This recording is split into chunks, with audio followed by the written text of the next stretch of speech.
Right now, what I'm hearing so far is, hey, I'd just like to make this like a sustainable living. What I'm also hearing is I'm a little bit afraid to break it because if this thing breaks, like so does my income. If you don't try and break it, I don't think it's ever going to have the opportunity to be anything big. Hey, podcast listener, even if you are alone in your entrepreneurial journey, know that today, right now in your earbuds, you are joined by thousands of entrepreneurs from all around the globe seeking to grow better, more profitable, location-independent businesses. If you'd like to learn more about what we do and download our entire back catalog, check out tropicalmba.com.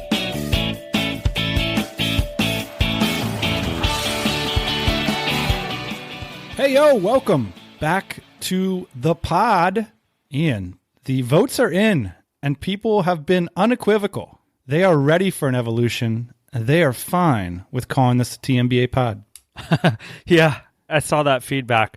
So those of you that didn't listen to the previous episode, Dan just started saying pod out of the middle of nowhere. Maybe it was like the first time that I realized you were saying pod. I said, hold on a second. This is some kind of made up word. What's going on here? I thought this was a podcast. Turns out, I guess it's a pod now. And here at the pod, we get a lot of emails from listeners. We can't respond to all of them, but some of them are great questions. And today we're going to highlight one of those. So one of our listeners reached out to us and said, hey, I love what you guys are doing, but you're not really solving my problem.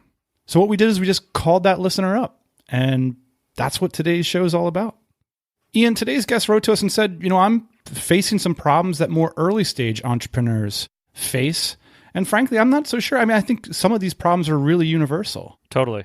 If you are a more experienced entrepreneur, I encourage you to stay tuned as well because, look, Ian and I don't have all the answers. So if you have answers, help out a listener. It's good karma. So we'll be in the comments after this one. We'd love to hear your advice as well. All right, so let's roll it, boss man. I'm in the phone booth, it's the one across the hall. Hello. Oh, hey, it's Jay. How do you pronounce your last name, Jay? Clouse, very German. Jay, where are you, man? Can you just get us up to speed on, why are we talking to you? What's going on? This is cool. Welcome to the very frigid Columbus, Ohio. Midwestern kid here. First of all, I've been listening to the show for a long time. Reached out to Jane because my first gig out of college was I joined a guy, and the two of us built this ticket exchange. We went through an accelerator, we raised a seed round, and we had a very modest exit from that. But he handled a lot of the business development. I was the product guy, I worked with the engineers, I built the product, I did all the customer service. And so recently I've jumped out on my own and it feels different. At the end of the day, I fall on the sword when everything happens. And I had a lot of questions sort of about mindset and how you guys approach the earlier stages to building something. And some of that isn't always, addressed on the podcast.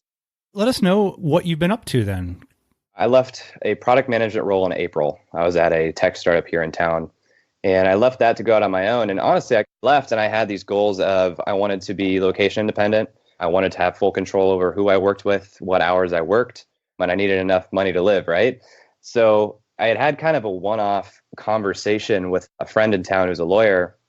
And I was telling him, this was back in March of 2017, I was telling him that I was considering leaving my job in the next few months to go out on my own, but I didn't really know what that looked like yet. And just kind of offhand, he said, if I was you and knowing your network, I would consider facilitating mastermind groups. And I just didn't even know what that word was. I said, tell me more about that. And so he explained, he said, well, I'm a lawyer and I meet with 5 other lawyers a couple of times a month and we help each other grow our businesses. There wasn't much barrier to entry to trying that. So I told myself, okay, I'm going to find 5 people and I'm going to put them into this group and tell them that I'll facilitate these discussions with the goal of them having a better outcome than if they were working on their own. And so I did that. I ran a test group in May and it went well. And so the first paid cohort was 15 people, so 3 groups. They started in July, or maybe it was the first week of August. And that also went really well. And I'm just starting the second group now. But this is very cyclical income. It's not replacing the income that I had previously at the job. And so I'm looking at this as, how do I manage growth of this? Is it expanding the number of groups that I do? Is it going after a different clientele? Is it changing the product offerings entirely? There's a lot of questions that I have around what are next steps here, because initially this was kind of just let me solve this problem of building a business around my life while also funding and providing time to explore other opportunities. And now I've come to a place where it's like, I really like doing this and I would like to do this in a larger capacity. So it's kind of expanding that out. So you've probably got these problems on a daily basis that you're encountering, and then you've got these like more meta problems that span out years or maybe months. What are some of the things that you're most focused in solving in your business right now? Like, what are some of the problems, like you sat down in front of your desk today and you thought, wow, this is a big problem for myself or for my customers? Well, there's two ways we could go here. And you're right. Some of it's kind of meta. The first being back in October, I knew it wasn't going to make sense to start new groups over like the Thanksgiving holiday. So I had Thanksgiving and Christmas and kind of New Year's to weather before starting someone else, which meant that I suddenly had like a 3-month cash flow gap, right? And so I picked up some freelancing. I did some WordPress development, and I still have some of those clients. And now it's kind of nice having those because that type of work is actually paying my bills pretty steadily, but it's not building a business kind of the way that I want to and doing things my own way. You know, it's client work. And the question is, how do I balance the time of my own creation with sort of the opportunity cost of not doing client work? Would it have been possible to pre-sell January back in October? I think it would have been possible. I just was afraid of it, I guess, because I operate off of an email list. It's not a large email list. I had a hard time rationalizing the idea that they would fill up. I don't know. I think I was just scared. So short answer, maybe. And maybe that's the way to do it. I have a wait list, and I think that probably is a good route to go to create more of a fleshed out calendar. Here are the start times of different groups, and you can pre-enroll or pre-commit to those spots early. That would probably help with the cash flow side of things too. On the topic of like, I have these clients, they pay me fairly well, and then I have this other product and I'd prefer to spend all my energy working on my product. I think that that's a position that probably a lot of people listening to the show are in. And a lot of people make different decisions there, and obviously you're going to make your own. I think a lot of the reason why people continue to do client work is they don't trust themselves to be able to provide an income from their product in a timely manner. And some of that's just because it's not ready. Like, you don't have the list yet, right? You haven't developed the product yet. A lot of these things aren't flushed out. And I think that makes sense, right? It takes a long time to like get a product off the ground and humming at a point where it has predictable revenue. So, you know, a lot of people, I think maybe they jump off too fast.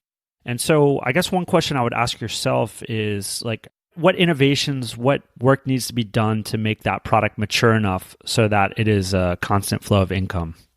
I think a lot of it comes around messaging. Talking with you guys, I'm calling it a mastermind product, but that's not really in the external messaging that I do, because people that are kind of in my network, in my sphere, on my list, that's a new sort of concept to them. And so to me, is it better to introduce them to the concept of what a mastermind is, or is it better to introduce them to my version of the mastermind, which is a little bit different? It feels more like a hybrid accelerator since it's a set period of time.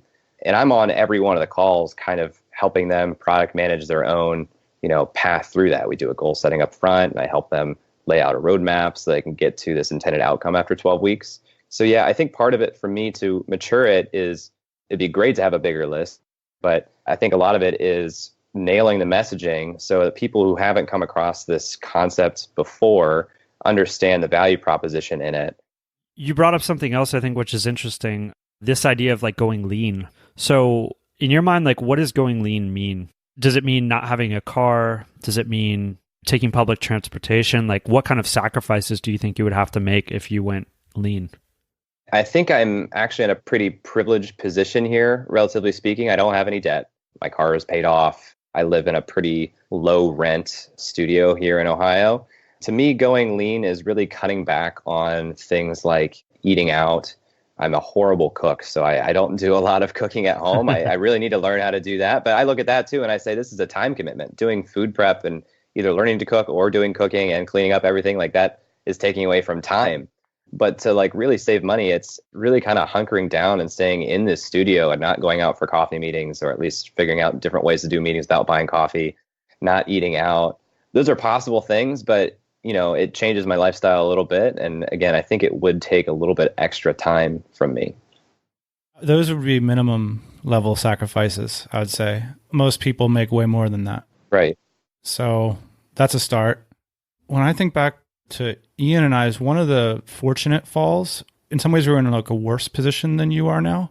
And one of the things that led to in us is that nobody was willing to pay us to do anything. So we couldn't sell our time in that way. In the same way that like in your mind, there was this wall between you selling your product in October, which is manufactured by you, I suppose. There's not like any rule that says you can't do that. We had this wall that we felt like we couldn't sell our time to anybody because I was just an idiot. Nothing that I did was really that valuable. So I always had to figure out like some sort of third party thing that I could sell. Yeah, I think because I can like go and sell someone on a WordPress project and do that pretty easily and end up paying the bills for a month, it gets really easy for me to self-rationalize doing that because it's safer and I can still, find time to build what I'm doing outside of that. Whereas if my back was more against the wall, I'd probably be a little bit more aggressive, right? Another question I have, and what I'm finding is I'm selling this concept to a certain group of people, a certain persona. There are a lot of people on my list where it's just not accessible to them. They want to participate, but they don't want to go there. So I have the question of, do I continue to polish and sort of systematize what exists and serve that audience, maybe not increasing capacity because maybe the demand isn't there? Or do I go over here and create a sort of downstream product offering that's more accessible and may have, higher capacity? That makes sense? It does, but it seems like premature optimization because what you need to do is pay your rent with your product, right? Mm-hmm. I like the focus on mindset here because it feels to me like if a business isn't to six figures, it's mostly about like sorting through the mindset and about how you're spending your time. If you're spending the majority of your creative time paying the rent through freelancing right now, that feels like that's a question that needs to be sorted through one way or another. So one way you can do that is how many customers do you need in your current product in order to cover that fundamental living expenses equation? What kind of growth do you need to see? So far, like our sessions have been 15-person groups. It's 3 groups of 5. And how much are you charging them for that? There's a couple different tiers. If it's just the base level, putting it into a group and having the facilitated calls, it's $700. If they want one-on-one time with me outside of that, it's $1,000. And how many people chose the one-on-one time option? About a third of them do that. A third to a half of people do that. So you're charging basically like $100 a month for personal consulting? Yeah. And how much of the delivery time does that personal consulting take? It's about an hour every 2 weeks for each client. So right now your revenue is like $12,000 a quarter. Right. What do you need to cover in order to pay for your lifestyle? My budget right now is $2,500 a month, and I could lean down to sub $2,000 if I had to. You've already covered your nut with your product. Yes. I think I need to put more pressure on myself probably, because if these are the hard deadlines of this is when the next group is starting, and I had the system in place to know when to kick into, okay, now we're going back into sales and marketing, and I filled that at the same level, I think it's there. My fear of not filling that comes from if the people coming through are coming from my email list, which isn't huge, at what point do I saturate that email list and the people who would be interested in this product at this price point? Right. So you're worried that you're going to run into a brick wall, essentially. Today's show is sponsored by Empire Flippers. They're the leading specialists in helping entrepreneurs buy, sell, and invest in online businesses. So whether you're looking to buy or sell, Empire Flippers' integrated, dedicated teams make sure that you're supported at every stage in the process. And they have a huge audience and great contacts in the industry. So for sellers, you're going to secure a higher price than if you were to sell privately. And if you're a buyer, they're going to save you a ton of time and money by carefully vetting all the businesses on their marketplace.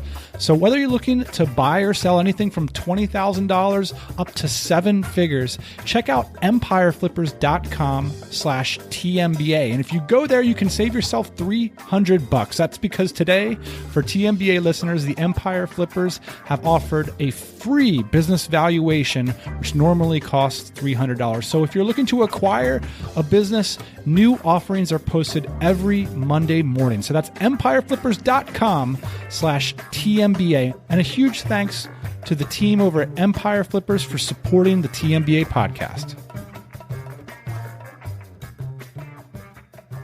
So, Jay, it sounds to me like we kind of ran the math here.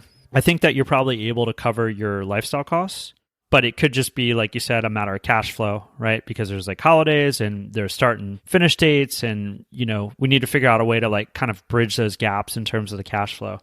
This is kind of minimum viable, though. I think like you should be pretty impressed with yourself. Like you figured out a way to hobble together an income and lead a modest but somewhat comfortable lifestyle.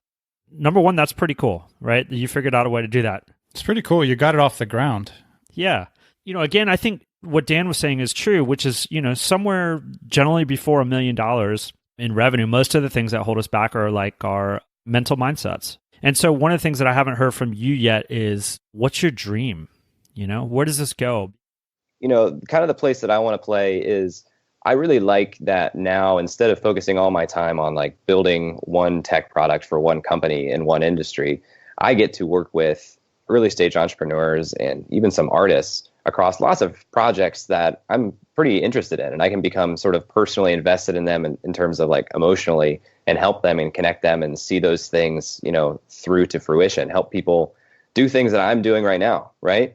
I am proud of the fact that, we are 7 or 8 months post me leaving the job and I'm sustaining myself. And I want to help more people do that, because I've done a couple different things now, and it's so much more enjoyable to me to be making half or less of the money that I was making at the corporate job, but be in total control over my time and where I am and who I'm spending time with and who I'm working with.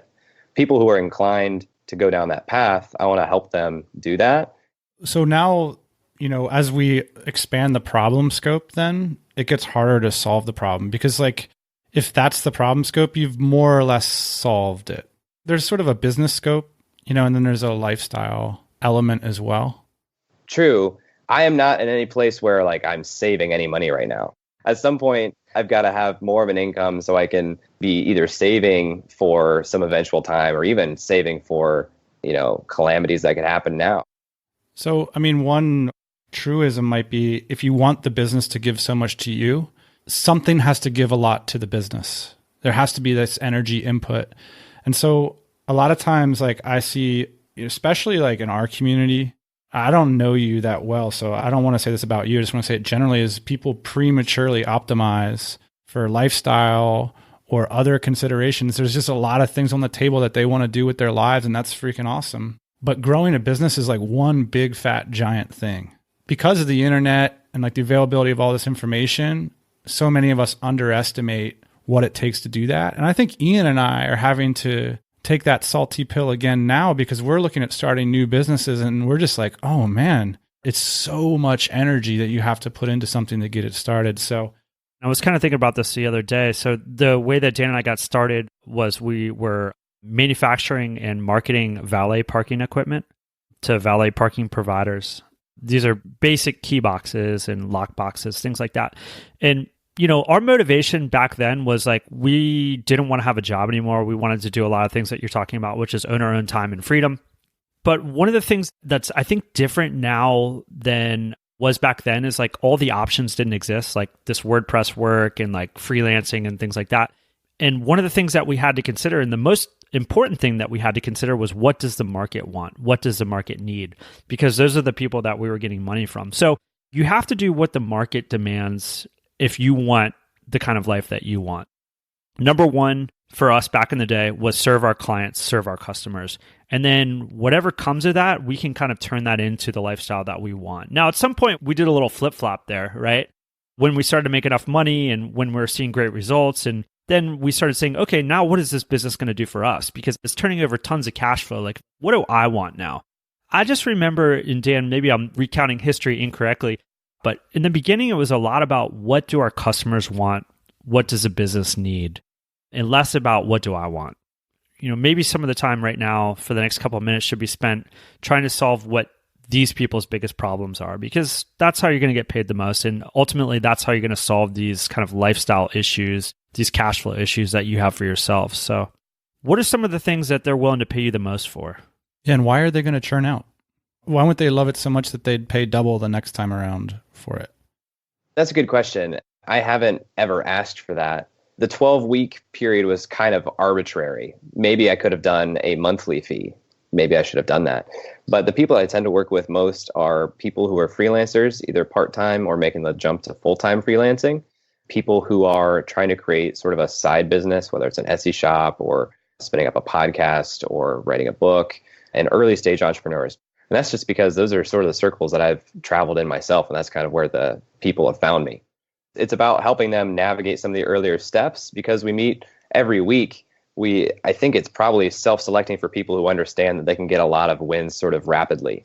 Whereas if I was working with somebody who has been in business for 10 years, the problems that they have aren't going to be solved week to week. They may need to spend a month or two focusing on some of those changes.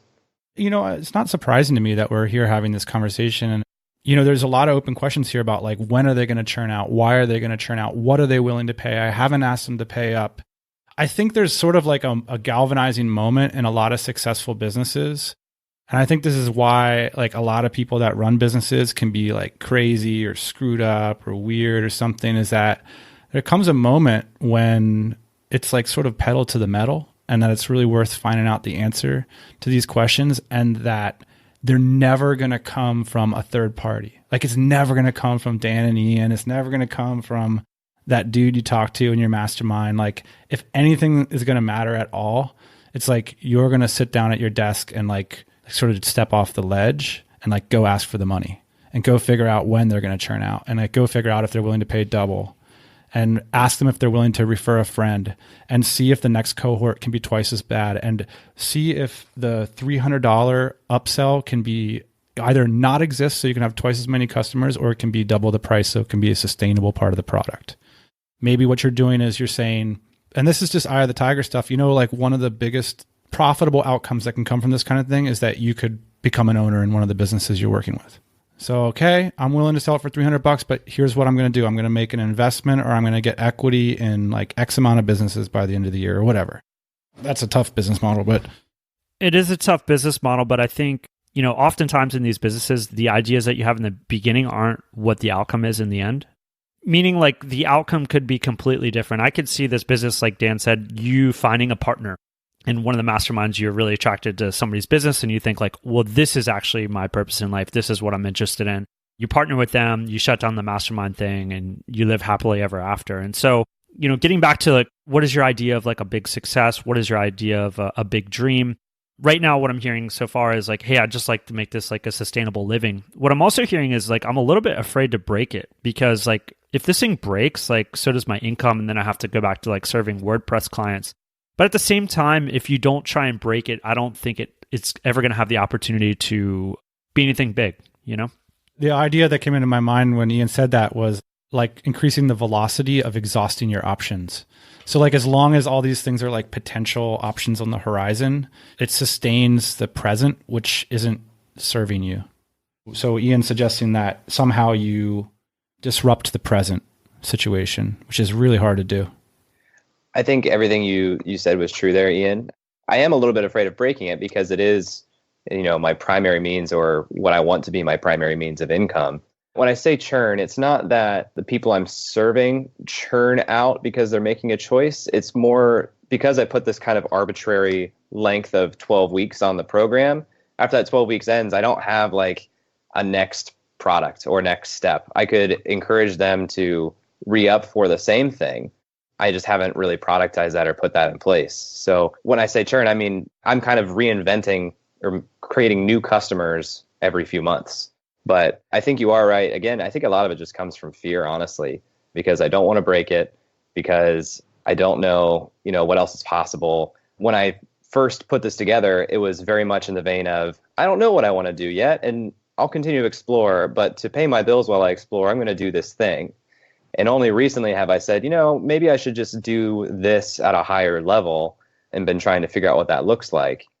So it's weird to consider that like a good possibility could be that the whole thing blows up in your face. Like it's such a counterintuitive idea, but I like the idea of mapping out napkin math. I'm such a big fan of like napkin hypotheticals. So it's like, first off, if these people aren't willing to like re-up for this product, the product is a goner. But then, okay, so if it's a goner, what can we do? We could say, well, maybe it's 700 for the first time. And then if they're willing to like re-up, it's like 350 and they become grandfathered into this program. And so you start a sales process towards the end of their third month or whatever. But like those are the sorts of things that need to be explored, I think, if you're going to stick with this business. Just talk like very vaguely here about like internet marketing businesses for a minute. Like a lot of what Jan's talking about is obviously tricks to increase your lifetime customer value if you don't have a great product. So the better approach would be within those 12 months, if you're really listening to what their problems are, you'll be able to continue to solve their problem 12 months out. So one of the issues I think that you have right now with your customers is that you're like also growing with your customers, and you might just lack a little bit of confidence to be able to solve those problems like post where Jay's at. And I think that this comes up like a lot in like the coaching space is like people feel like if they're not as successful as the businesses, they can't provide any value to these businesses. But a lot of times what they don't need is someone who's been there before, but what they need is for maybe someone to ask them the right questions, to connect them with the right people. I could be talking about a million businesses too, not necessarily your business, but I've seen this happen many times. Right. The feedback is really good because, a lot of it is peer mentorship. It's not just me coaching them. It's me showing, hey, here are 4 other people who are kind of in the saddle right there with you on their own projects. And you can understand the battles they're fighting, how they're fighting those battles. You can implement the things that they're doing. That's the kind of mastermind benefits that are a part of that. What I want to do, kind of my secret motivation behind this, is I want to show people that A, their capacity is higher than they think. B, I want to show them that when you have a knowledge and skills gap yourself, you can leverage the experience and minds of other people to help solve those problems. And, through that 12 weeks, they kind of develop the muscle memory to see that. My thought initially was after that, okay, now they'll go and kind of understand they can put in their own timelines and plans and execute on them and leverage other people. But yeah, I like the idea. Well, if your product creates non-customers, right. Entrepreneurship has sort of like become this catch-all phrase that sort of encapsulates everything. But I think what we're trying to talk about on this show is like, there's a knowledge set and a skill set to building organizations and building processes that deliver value. And that has, at the end of the day, it ought to eventually have very little to do with you. But it's getting serious about that too. Because if you like all the other stuff, then it might not be that important to grow an organization. Because that's a whole nother pain in the ass, And the reality is that you don't have to at all. And you've demonstrated that. You could just up your rates and like make $250,000 a year helping people to unlock these realizations. There's people that do that. Right. What's an interesting question? I'm stuck there a little bit because the people that I'm working with, if I raise my rates, it becomes kind of prohibitive to the people that I'm serving now. It would be a different market, a different segment of the market. It'd be a little bit more upstream. It'd be people with slightly different problems. And that's not quite the audience that I'm serving. One of the things I must mention that's even hard for me to internalize after having seen it so many times is that the kind of feedback you get from putting an offer in front of somebody is so different from all other types of feedback. I remember there's like old school marketers who would always say like, have like this ridiculous offer on every offer that you make just to see if you can like capture somebody at the platinum level. So say you wanted to like back out personal one-on-one coaching next time, or just add a little bonus, you'd have it be 2 or 3 times or 4 times the price. And you might be surprised like what happens in that case. It's just so different when people are voting with their credit cards as opposed to giving opinions or commenting on social media or talking to you on the phone like this. It's a matter of the velocity of exhausting your options. So like, how many offers are you putting in front of these people? And no assumptions until offer. I refuse to accept that you know anything about them until you make the offer, because they're separate things, right? Like on the one hand, you're talking about people's ideas and their opinions and the conversations they're having. On the other hand, you're talking about business and commerce and the exchange of value. They're different, completely separate conversations. And yeah, you might be able to find like this magical crossover where you develop your offers and you find the sort of wisdom on the offer side that you're finding on the interpersonal and facilitation side. But if you're going to make it sustainable, you got to get more sophisticated with the offers. I think that makes a lot of sense. One of the difficulties that you're going to find yourself in that Ian and I were lucky enough to avoid in our first business is that you get to choose these things for yourself and that they're infinitely flexible. When we had $40,000 in a container arriving in Los Angeles in 16 days, we had zero flexibility because we owed everybody $40,000. And this is I think a very real problem when it comes to internet businesses, consulting, information, facilitation, all this stuff. The implication is there a way that you could create it for yourself? And your product might be the first step, right? Taylor Pearson is a friend of ours who has a product that makes it such that you sort of lock yourself into deadlines. And is there a way that you could create deadlines for yourself that really have grit? A lot of the things that you have to do to start a business really kind of suck. They're really sort of emotionally painful at the beginning.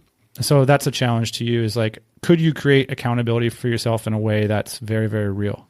Yeah, that makes a lot of sense. I'm getting the sense, Jay, that you've had absolutely zero breakthroughs on this call because Ian and I don't know anything that you don't already know. You've been through this before. You're a really smart guy. I mean, and what you're trying to do is really hard. It really helps to get the outside perspective and poking some of the holes and asking the questions of, have you tried this? Why haven't you tried that? And, I'm clicking around, oh, well, why haven't I tried different levels of offers? Why am I doing any of this client work at all? Here's another question I had, though. Did you guys reach a point where it did get easier? Ian, you were talking about there was a point where you guys could look and see the business is throwing off this cash.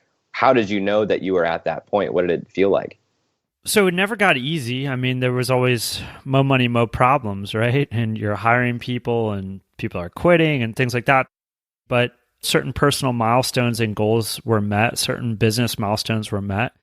I just want to say this, though, about the business, and this is something that I was trying to voice before. I'm not sure if I did a good job of it. In the beginning, when there wasn't a lot of free cash flow, it was always about the business first. It wasn't half as much about what I wanted personally as it was, what do my customers want? What does the business need? Because I knew fundamentally inside that if I could meet those needs and demands, there would be a surplus of cash, and then I would be able to benefit from that personally, and my life would get better.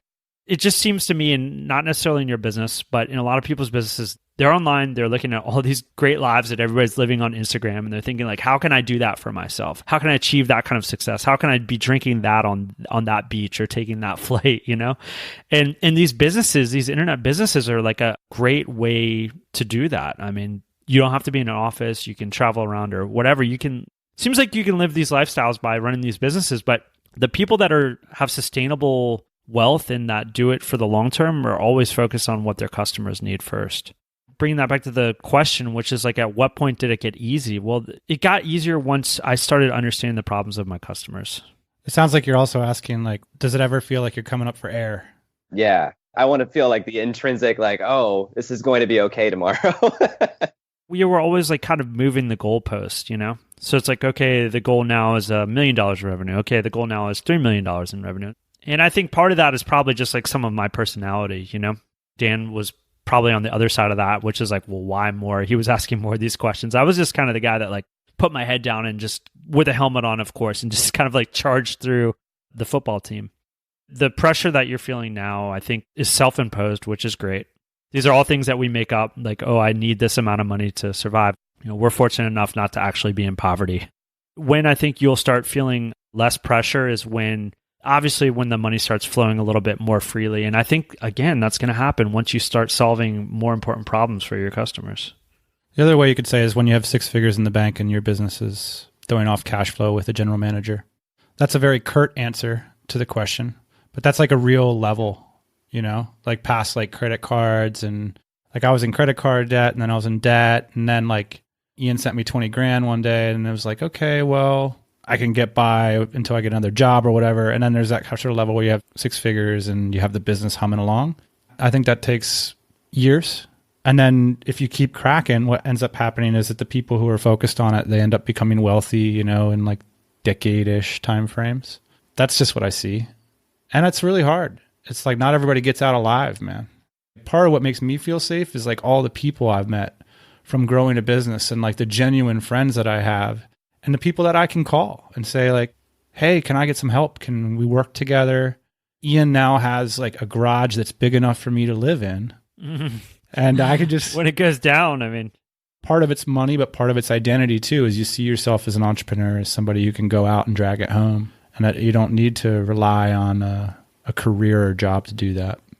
Another thing that I'd say that seems to be true throughout the years is that there's no like quick instant success still. It's always still like working at it for 3 years. Now the internet makes that like a lot easier, and like the internet makes it so you can earn a lot more money than you could like at a traditional storefront or something like that. But the internet would love you to believe that it only takes a couple months for this stuff to happen. But yeah, it's still 3 years. So, and let's be clear, it's 3 years of full-time effort, building and breaking. So 40 plus hours. I was just reading Jason Cohen's article today. Again, you can have two big things. Are you married? Do you have kids? Nope, neither. You're in good shape because this stuff gets so much harder as you get older. You got more family considerations. Things pop up in life, you know? There's so many things that people used to tell me that I looked up to, like people in the next generation that I just thought were a horrible piece of advice. Like, you know, people would say like, getting rich ain't going to make you happy. I'd be like, yeah, that's such bullshit. And then the other thing is that like, you know, you're young now, you can do this and that. And I'd be like, yeah, that's bullshit. But I think there's like a lot of wisdom in that kind of advice that you hear from older people, is that if you really believe in entrepreneurship, 3 years, 40 plus hours a week, it's an enormous investment. Less than people that go to college make, but it's a huge investment. Where else are you going to find that in your life but right now? So that to me is an argument to take the risk on the freelancing, because you can do freelancing 3 years from now. You can get a job 3 years from now. You can do a lot of things 3 years from now, but one thing you can't do is like fully focus, particularly if you have a family or anything pops up, a health thing or anything will take you away from this. So it's a true luxury to be able to go and take the risks, the quote risks that we're talking about taking, you know? One of the things that older people used to tell me was the focus thing. That was like the number one thing that I avoided. There was like a bunch of businesses going on and like, you know, all this lifestyle stuff. And it's like, oh, dude, you just need to like focus on one thing. I was like, yeah, right. I got all these, I'm diversified, man. I got all these income streams. But the reality was back in the day is that I wasn't really doing any one thing super well because I was so, quote, diversified in my energy. I definitely relate to feeling that right now. So, Jay, you've been a big fan of the show, and here we are, man, in person. Must be disappointed. No, man, this was great. This is super helpful. It's a really good nudge for me to, you know, stop hedging. I'm hedging a lot, and I need to be focusing more and trying different things to answer questions that I have. Like I have questions, and I should be spending more time answering those questions so I can figure out the full steam ahead answer that's going to work out for me. No, it's it's been great talking with you guys. I appreciate it. I had a blast. Jay, thanks for reaching out to us. Let's follow up in a few months to see how it's going. Totally. Thanks again, Joe.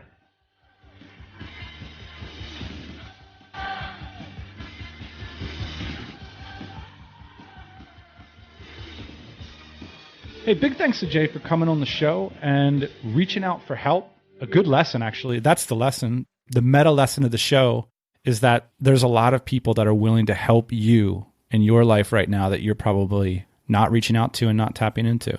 For free. Absolutely. People love to help each other. You just got to give them the opportunity. You got to let them know. Right. You got to let them know. Ian, how did you feel about talking with Jay and giving advice in that way? Advice is everywhere. Like you said, there's a lot of people that are probably willing to offer it for free. Maybe that's not the right kind of advice that you want. But here's what I find most valuable in situations like this. Like trying to get down to the truth and whatever the truth is. So the truth for me, the truth for Jay, the truth for you. And trying to be like really honest about what kind of situation you're in and the things that you want to accomplish.